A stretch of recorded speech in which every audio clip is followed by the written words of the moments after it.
Pipeline की दृष्टांत। The parable of the pipeline. Burke Hedges. Burke Hedges की यह प्रेरणादायक पुस्तक हमें वित्तीय स्वतंत्रता और दीर्घकालिक सोच का महत्व सिखाती है। यह एक सरल लेकिन प्रभावशाली दृष्टांत के माध्यम से समझाती है कि कैसे एक व्यक्ति अपनी मेहनत और बुद्धिमानी से खुद की पाइपलाइन बनाकर स्थिर आय का स्रोत बना सकता है। पुस्तक की कहानी की शुरुआत दो दोस्तों, ब्रूनो और पाब्लो से होती है, जो एक छोटे से गांव में रहते हैं। दोनों मेहनती हैं और पैसा कमाने के लिए एक ही काम करते हैं, बाल्टी से पानी लाकर गांव को देते हैं। ब्रूनो सोचता है, अरे वाह, ये काम कितना अच्छा है, मैं जितनी बाल्टियां लाऊंगा उतना पैसा कमाऊंगा। वह अपनी पूरी ताकत से काम करता है, बिना यह सोचे कि उसका शरीर कितने समय तक इस मेहनत को झेल पाएगा। दूसरी ओर पाब्लो एक अलग सोच रखता है। वह समझता है कि हमेशा बाल्टियां ढोना संभव नहीं होगा।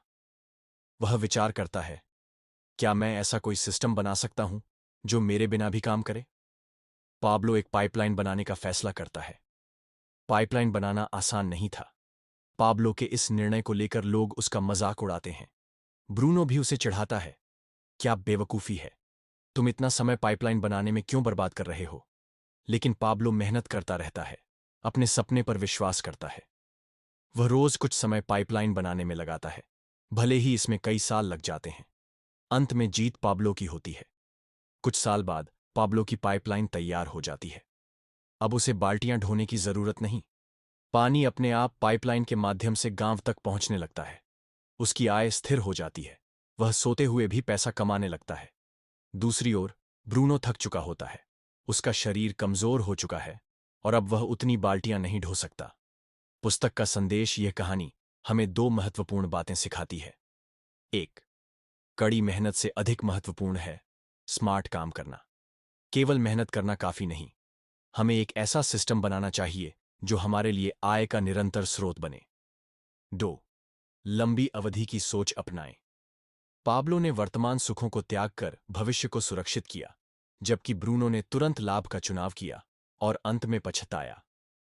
पाइपलाइन का सिद्धांत वास्तविक जीवन में कैसे लागू करें? यह पुस्तक केवल कहानी नहीं है, यह हमें जीवन के लिए एक रणनीति भी देती है। अगर आप नौकरी कर रहे हैं तो केवल मासिक वेतन पर निर्भर न रहें। निवेश करें, अपना बिजनेस शुरू करें या निष्क्रिय आय के स्रोत बनाएं। अपनी कमाई का एक हिस्सा बचाएं और उसे ऐसे साधनों में लगाएं जो भविष्य में बड़ा रिटर्न दे सके। समय, चाम, पैसा की सोच से बाहर निकलें। एक ऐसा सिस्टम बनाएं जो आपके बिना भी काम करता रहे। निष्कर्ष, पाइपलाइन की दृष्टांत हमें याद दिलाती है कि हम सबके पास एक मौका है अपने सपनों को हकीकत में बदलने का। हाँ, शुरुआत में यह कठिन लगेगा, लोग कहेंगे ये सब बेकार है। तो सोचिए, क्या आप ब्रूनो बनना चाहते हैं या पाब्लो?